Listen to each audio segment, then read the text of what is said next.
Alabado Dios. Y qué bueno tener a Donnie con nosotros, a Mike Mosserall, Joseph, Dave, Donnie, Gabriel, Lauren, Dr. Gray y Josh. Y ustedes, por la televisión donde quiera que esté en el mundo, estamos alegres de llegar a sus hogares, su hogar, corazones, vidas, unos momentos, un miércoles en la noche, realmente la cadena, 24 horas al día, 7 días a la semana. Y oramos que usted sea y haya sido bendecido hasta el día de hoy. Apreciamos las cartas que recibimos, los correos electrónicos, diciéndonos cuánto usted disfruta esta programación en esta noche y lo apreciamos en gran manera. Vamos a continuar donde nos quedamos la semana pasada, el libro de Hebreos, capítulo 2, iniciando en el versículo 5. Donnie, por favor. Porque no sujetó a los ángeles el mundo venidero, acerca del cual hablamos. El Señor no le ha dado a los ángeles dominio y señorío como a Cristo. Pero alguien testificó en cierto lugar diciendo, En Salmos 8, 4 al 6. ¿qué es el hombre para que te acuerdes de él? Manifiesta el motivo por el cual Dios le ha dado al hombre tanto, O el hijo del hombre que le visitas. se refiere a referirse a al orden o al beneficio. Esto indica claramente el Hijo del Hombre, claramente delinea el Hijo del Hombre, hablado acá, es la raza humana y no Cristo. Tú le hiciste un poco menor que los ángeles. Debió haberse traducido, lo hiciste menor que la deidad. La palabra hebrea traducida ángeles, Elohim, que significa Dios, debía haberse traducirse correspondiente.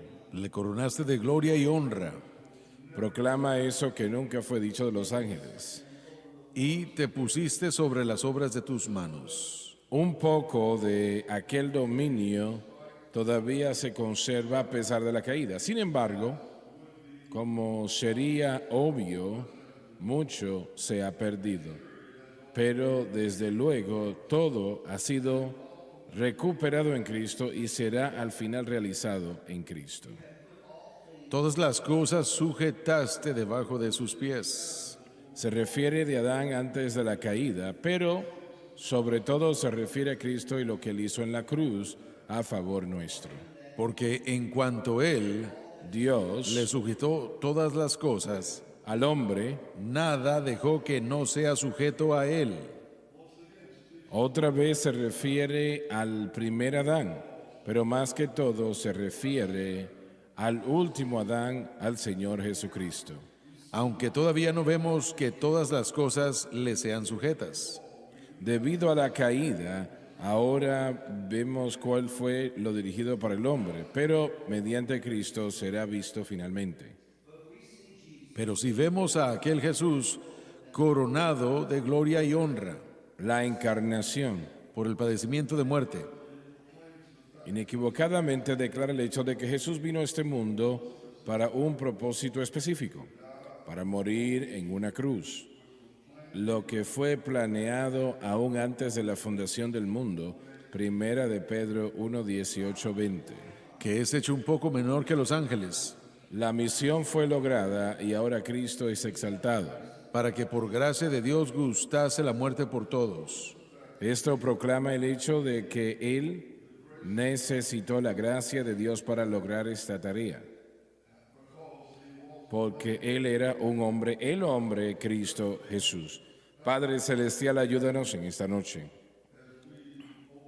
Mientras presentamos el pan de vida, no solamente úngenos a nosotros aquí en el panel, para dirigirnos a tu palabra, pero también unge al pueblo, bajo el sonido de mi voz, en este santuario y donde quiera en el mundo que estén. Que tu gracia toque el corazón y, Señor, aquellos que necesitan un toque en esta noche, que tú les des ese toque Aquellos que necesitan sanidad, que tú les des sanidad. Aquellos que necesitan salvación, que tú salves sus almas, que es lo más importante de todo. Y lo pido todo en el nombre de Jesús. Amén y amén. ¿Se dan cuenta que ustedes no podrían ser salvos si no fuese por la cruz? Quiero que lo consideren. Usted dice, bueno, los profetas del Antiguo Testamento fueron salvos, sí lo fueron, pero fueron salvos a crédito. No fueron salvos por lo que ellos hicieron, fueron salvos mirando a aquel que vendría, tipificado por el cordero, los corderos y los bueyes que fueron ofrecidos como sacrificios de sangre. Porque la sangre de animales no contenía poder para limpiar del pecado, ninguno en lo absoluto. Y eso realmente tomaría algo diferente. Lo que Jesús, o como era Jesús antes de la encarnación, y la encarnación quiere decir que Él vino y se hizo hombre, Dios se hizo hombre. Al hacer eso, Él nunca perdió posesión de su deidad, aunque perdió la expresión de su deidad. Voy a decir esto una vez más. En este mundo, en su ministerio, en su vida, Él no perdió la posesión de su deidad por un momento, aunque sí perdió la expresión de ello. Y tal vez usted hace la pregunta, pero ¿cómo? Yo no entiendo el nacimiento de la Virgen. ¿Cómo sucedió esto? Bueno, fue un milagro de Dios, total y completamente. El único que jamás nació de esa manera, y nunca habrá otro. Ningún otro habrá nacido o nacerá de esa manera. José no era el padre de Jesucristo, podemos llamarle el padrastro, pero él no era el padre biológico de Jesucristo. Y su padre era Dios. Y María fue embarazada por la voz del Espíritu Santo, el mismo que dijo, sea la luz, y fue la luz. Todo lo que tenía que hacer era proclamar esa palabra y ahí estaba. Y él hizo lo mismo con María. Dijo, deja que fuese, dijo que fuese y lo fue. Entonces, yo me he preguntado muchas veces el pensamiento de María cuando ella inicialmente vio al ángel Gabriel que apareció donde ella estaba viviendo, ¿no? Y cómo ella se sintió cuando Gabriel, bueno, probablemente podemos decir que el ángel más poderoso jamás creado por Dios, Gabriel, y él le habló y le dijo que ella daría luz a este niño y llamará su nombre Jesús, porque Él salvará a su pueblo de sus pecados. Gloria a nuestro Dios. Y realmente Jesús vivió como un campesino durante 3 años y medio. Y Él fue criado en Nazaret, como lo saben ustedes, y vivió como un campesino. Y Él era realmente un campesino. Y cuando Él anunció al pueblo de Nazaret que Él era el Mesías, y en Lucas, creo que capítulo 4 o 5, literalmente Él proclamó el hecho de que Él era el Mesías y lo querían matar. Y lo hubiesen matado si no hubiese sido por el poder del Espíritu Santo que los detuvo.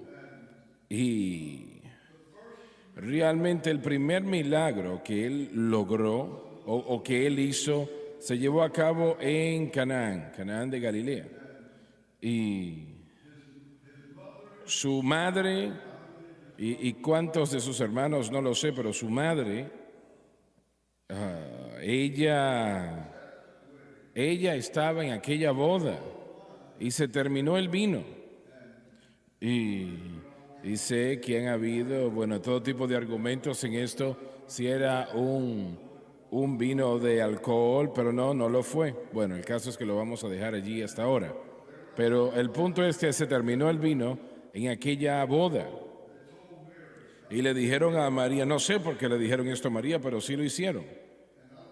Y no sé qué pensó María, excepto que ella dijo, lo que Él les diga que haga, háganlo. Gloria a Dios. Lo que Él le diga a usted que haga, hágalo. Yo siempre he pensado eso, me ha gustado eso, porque dice lo que Él le diga a usted que haga, eso se llevará a cabo. Se llevará a cabo no importa lo que sea. Alguien dijo que, le dijo, llenen los cántaros con agua, y esas vasijas eran como barriles, cada una era como un barril. Llénenla de agua hasta la parte más alta. Y lo hicieron, y alguien dijo que Jesús se acercó y miró el agua y se sonrojó y se puso rojo y era vino.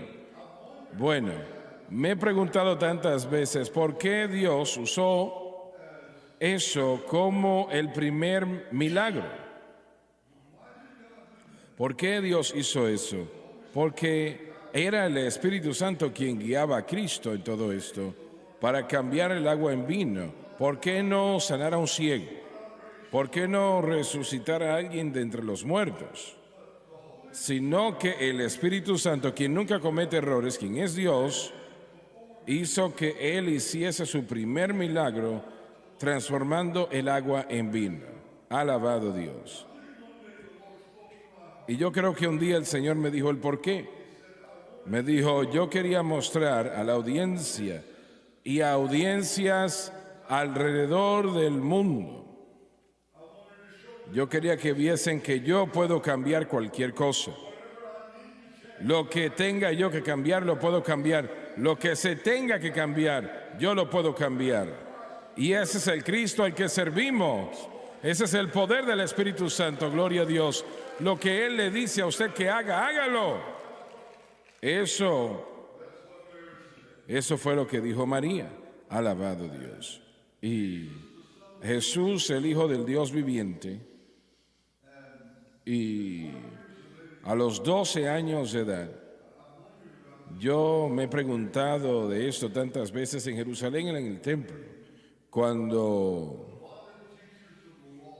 aquellos maestros de la ley, los hombres más brillantes en el Israel de aquel tiempo, y ellos estaban sorprendidos por las preguntas que Jesús, a los 12 años de edad, las preguntas que Él hacía y contestaba,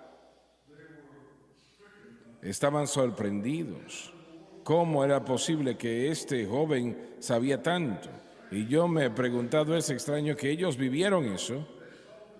Vieron a este joven de 12 años que sabía más de la Biblia que ellos. Mucho más de lo que ellos sabían, no solamente un poco, sino mucho más de lo que ellos sabían.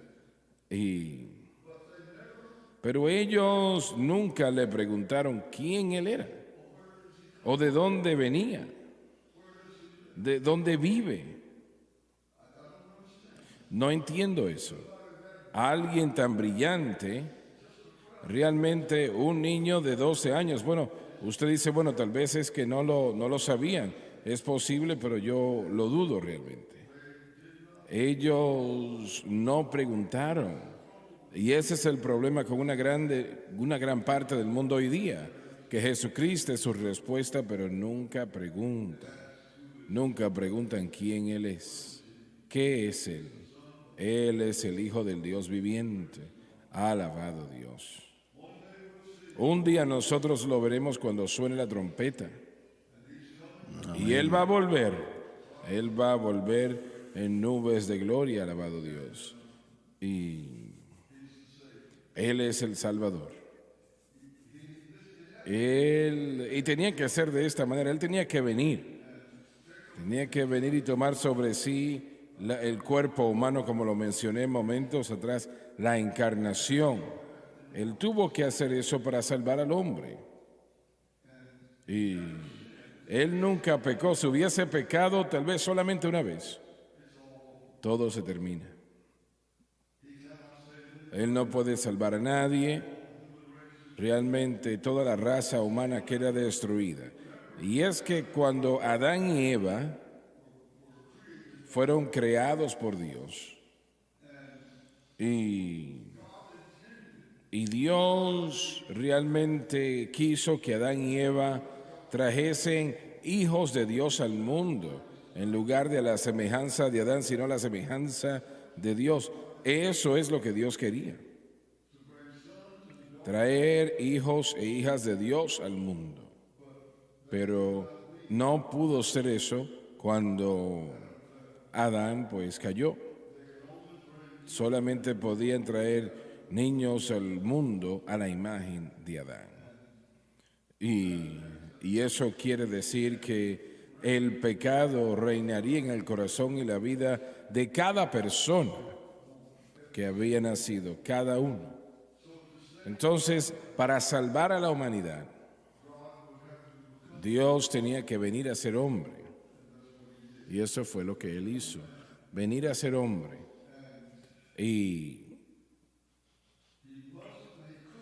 no podía, y usted dice, bueno, pero Él era Dios manifiesto en la carne, y eso es verdad. Pero muchos dicen, bueno, pero Él no pudo haber pecado. Sí, claro que sí. Él no hubiese sido el segundo Adán o el último Adán si Él no hubiese podido pecar. Lo reitero una vez más. Se ha argumentado, y bueno, de hecho lo leí recientemente, un predicador que decía que Él no pudo haber pecado, que era imposible que Él pecase. No, era posible que Él fallase, posible que Él pecase, pero durante 33 años y medio Él caminó por esta tierra y nunca falló ni siquiera una vez. Amén. Gloria a nuestro Dios.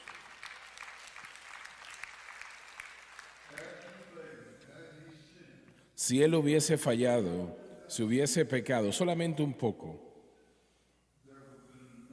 no hubiese manera que Él hubiese ido a la cruz y redimir a la humanidad, porque Él, su sangre hubiese sido manchada por el pecado, así como toda la raza humana. Ahora, le hago la pregunta al panel en esta noche. ¿Qué opinan ustedes sobre Cristo y el pecar? ¿Piensan ustedes que Él hubiese podido pecar o no? Él era completamente hombre. Correcto. Completamente Dios y completamente hombre.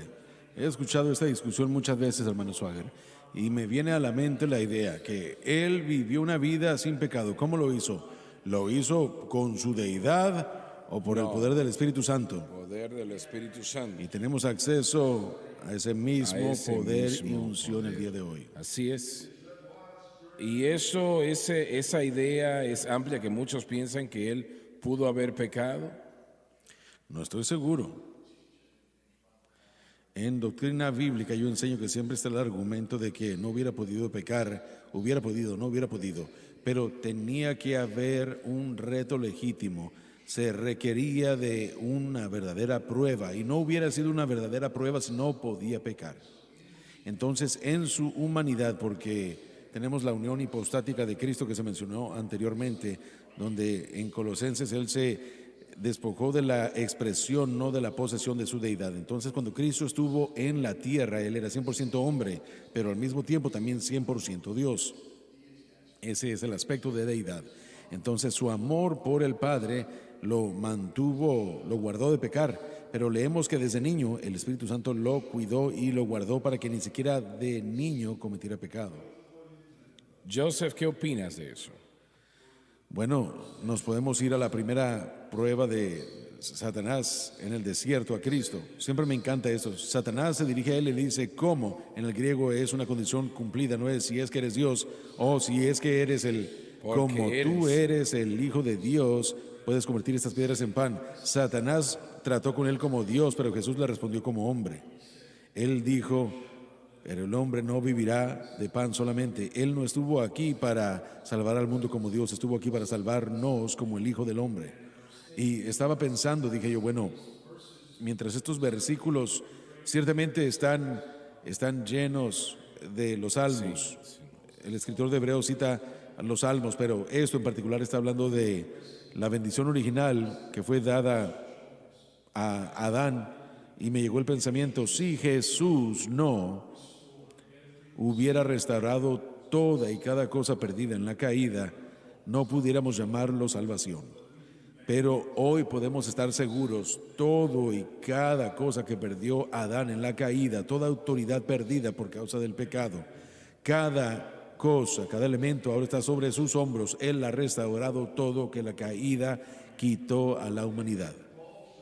Pablo dijo, nosotros no tenemos todos los beneficios por los que Él pagó en el Calvario, pero los tendremos todos cuando suene la Él los trompeta. tiene, Él los tiene, Así es, Él tiene así todo. Pero como usted dijo, nosotros tenemos las primicias de esas bendiciones.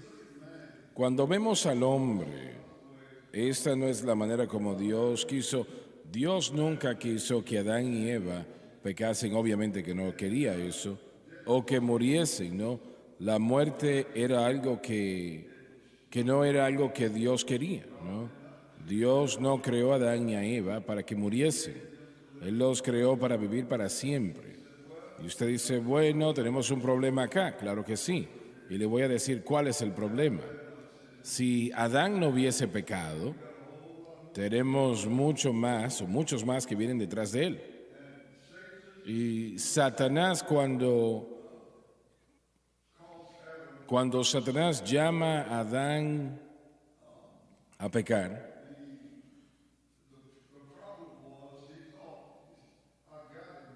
el pensamiento es, ahora los tengo.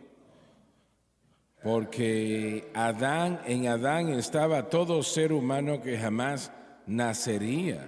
No sé cuántos miles de millones son, pero estaba eso en él. En otras palabras, lo que él hiciese pasaría a todos nosotros, ¿no?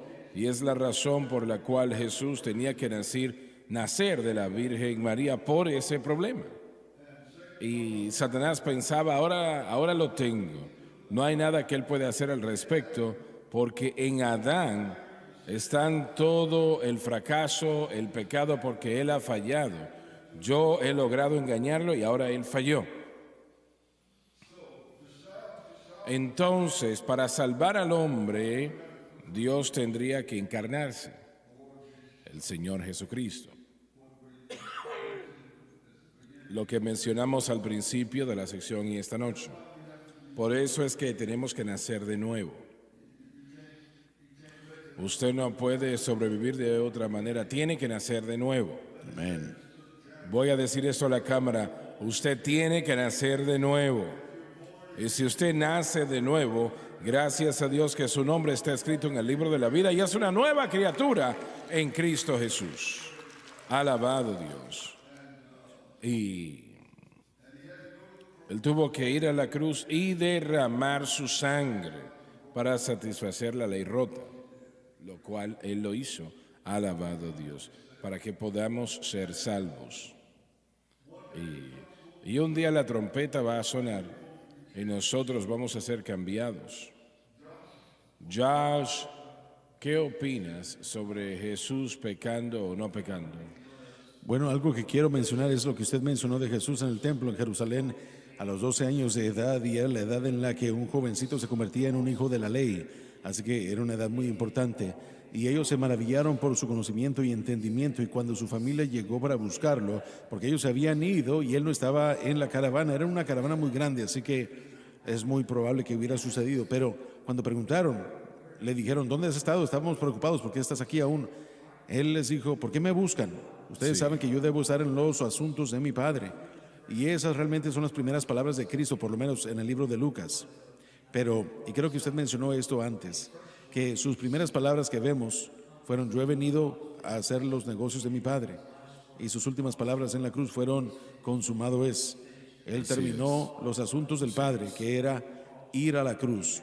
Y en ese punto, trayendo el punto de vuelta a lo que usted está presentando, su tentación, lo que mencionó Joseph, como lo puedo ver yo, la tentación que Cristo enfrentó. Cuando escuchamos que Cristo pecó, creo que eso los impacta asociar esto, pero más bien asociemos o definamos mejor qué fue lo que Cristo fue tentado a hacer. Desobedecer a Dios, actuar de acuerdo a lo que Él quería y a su manera. La tentación en el huerto no era diferente, era que que Él desobedeciera a Dios en su manera, en su voluntad y su palabra. Y para cada creyente es exactamente lo mismo. ¿Vamos a obedecer, confiar y depender de su palabra, o vamos a separarnos e irnos por nuestra camina y por nuestras obras y entendimiento? Así que yo sí creo 100% que no habría tentación, nada de esto habría sido aplicable si Cristo hubiera sido completamente, exento del pecado. Él era un hombre, Él es el último Adán, y Él vivió esa vida perfecta a favor nuestro. ¿O que Adán no vivió? Correcto, así es. ¿Qué piensan ustedes? Si no hubiera podido pecar, no hubiera habido una tentación. ¿Qué te parece, Johnny? Ya lo respondieron. Bueno, voy a leer esto rápidamente. Un autor dijo esto y va de acuerdo con lo que dicen los demás. Algunos se preguntan si Jesús había sido tentado. Después de todo, razonaron como él era Dios, no podía pecar. Entonces, su tentación no podía ser real. El escritor de Hebreos insiste que no solamente la tentación de Jesús era real, pero era tan real que sufrió bajo ella. Nosotros podemos hasta decir que la tentación de Jesús fue más real y difícil que cualquier otra que podamos enfrentar. Cuando la presión de la tentación se aumenta, hay algunos que ceden a la tentación, pero Jesús nunca lo hizo. Amén. Y yo creo que eso realmente calma todo. ¿Lo pudo haber hecho? Claro que sí. ¿Lo hizo? No. Yo creo que eso lo establece claro. Repítalo. Me parece que eso responde a la pregunta. ¿Lo podía hacer? Así Claro que es, sí. ¿Lo correcto, hizo? sí. No, absolutamente no. Todas estas cosas tienen un gran peso. ¿Por qué tentarlo? Satanás no es tonto. Él hace tonterías, pero no es un no lo hubiera tonto. podido hacer. En Hebreos 4:15, Adelante. creo que hay algo que lo deja claro. 4:15. Adelante, léalo. Porque no tenemos un sumo sacerdote que no pueda compadecerse de nuestras debilidades, sino, aquí está, sino uno que fue tentado en todo, según nuestra semejanza, pero sin pecado. Sin pecado. Ahí está. Más claro de allí no se puede. ¿Por qué estos predicadores, quienes sean, y los que hayan sido, por qué insisten sobre lo opuesto de esto? Ellos no aprecian ni entienden la humanidad de Cristo. Completamente Dios, completamente hombre. Nadie puede llegar a comprender eso. No podemos comprender las dos naturalezas de Cristo.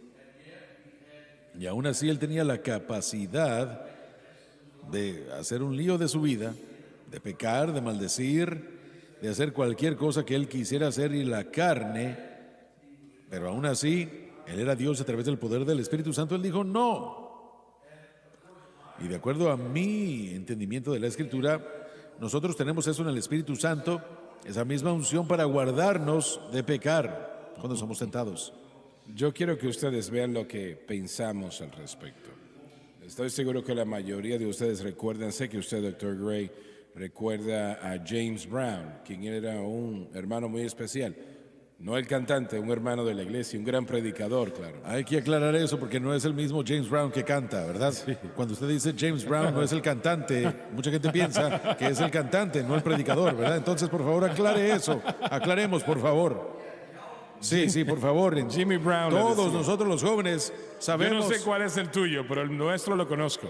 No es el rey del soul. Solo digo, por favor, aclaremos eso. Mucha gente piensa que era James Brown predicador. No, ese no, por favor, ese no. Qué bueno que lo aclaras. No, pero a ese no lo conozco. Bueno, yo tampoco, pero yo nada más digo.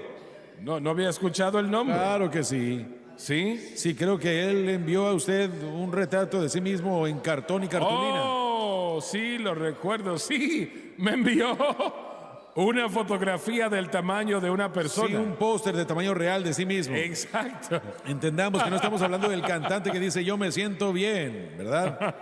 Sí. Estás hablando de... ¿Cuál es la canción Me siento bien, sí. Me siento bien. Sí, sé de quién estás hablando. No, no estoy hablando de ese James Brown. Bueno. Estoy hablando del doctor Jimmy Brown. Vaya, un eso predicador. está mejor. Él trabajó aquí en cierto momento. Sí, ustedes me hicieron olvidar lo que yo iba a decir. Bueno, de todas maneras, nosotros estábamos en un estudio así como este. Y en ese estudio él dijo que Jesús fue tentado en todo, pero el tipo de tentación que él vivió era realmente igual que la nuestra, pero en un nivel mayor. Y de la manera como él dijo que Jesús fue tentado, primero hizo unas cuantas preguntas. Fue tentado para robar dinero que no era de él. Fue tentado para mirar a María Magdalena como no debió de mirarla. Si fue tentado a hacer esto. No, él dijo, él no fue tentado a hacer esas cosas. Su tentación era,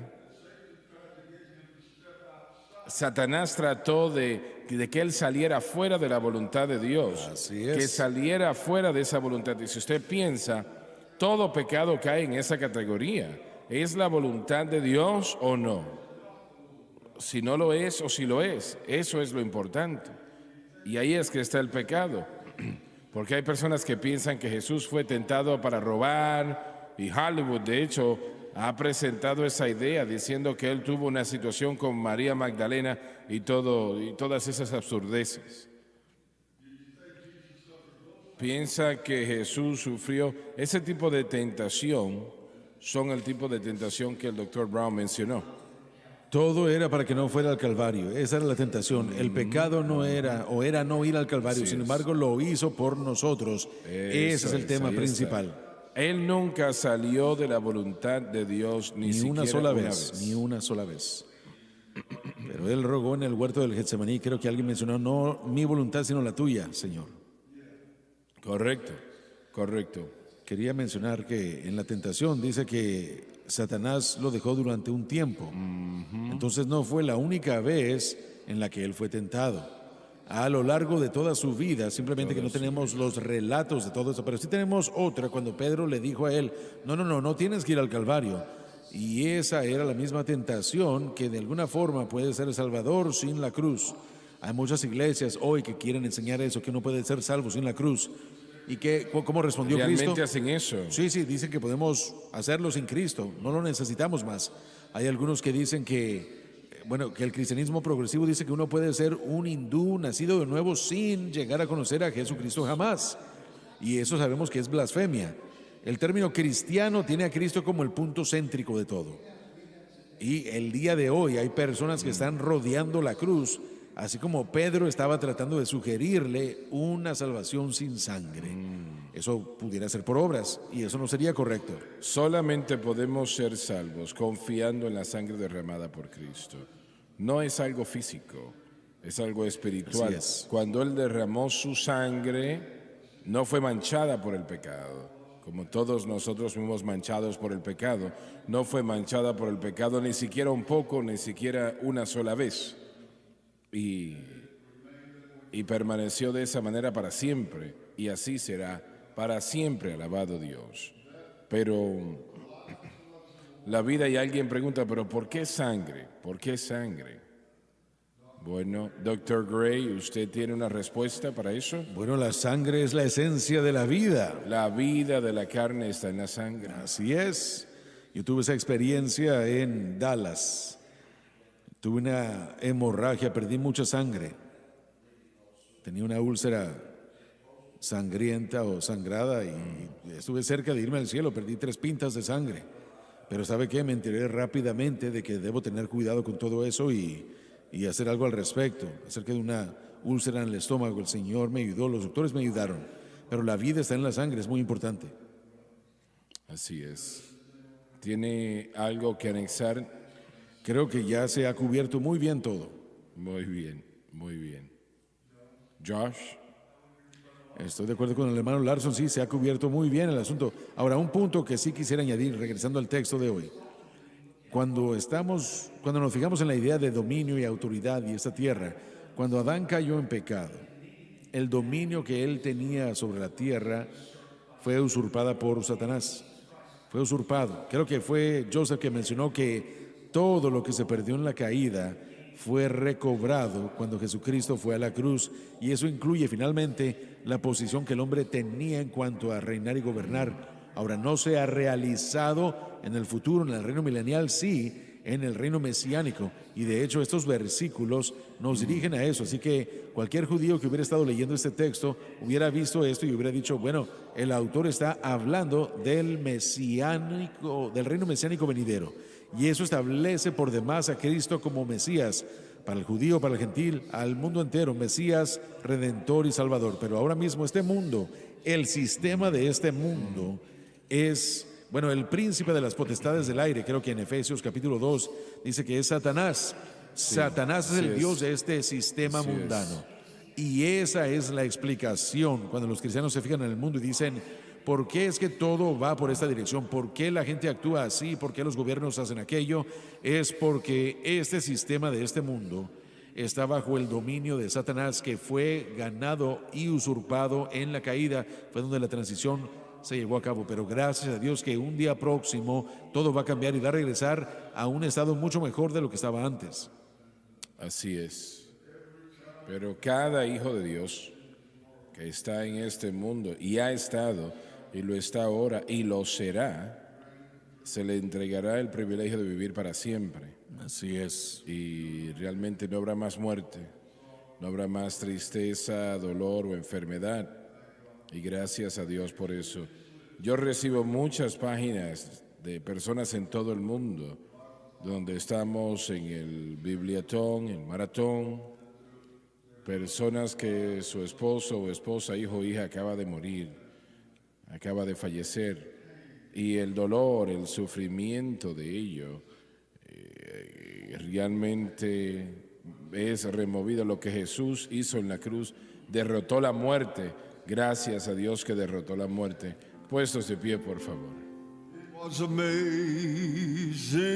grace, how sweet the sound that saved a wretch like me. I once was lost, but now I'm found. Was blind, but now I see. Let's have one more. Oremos una vez más, por favor, por mi primo Padre Celestial. Yo pido en el nombre de Jesús, si es tu voluntad, Señor, que tú fortalezcas a Jerry, y te doy gracias porque tú abriste esa puerta de misericordia y gracia amplia a favor de él. Te doy la honra y la gloria. Te doy gracias porque es sublime tu gracia y cuán dulce el sonido de ella. Y yo pido todo esto en el nombre de Jesús. Amén y amén.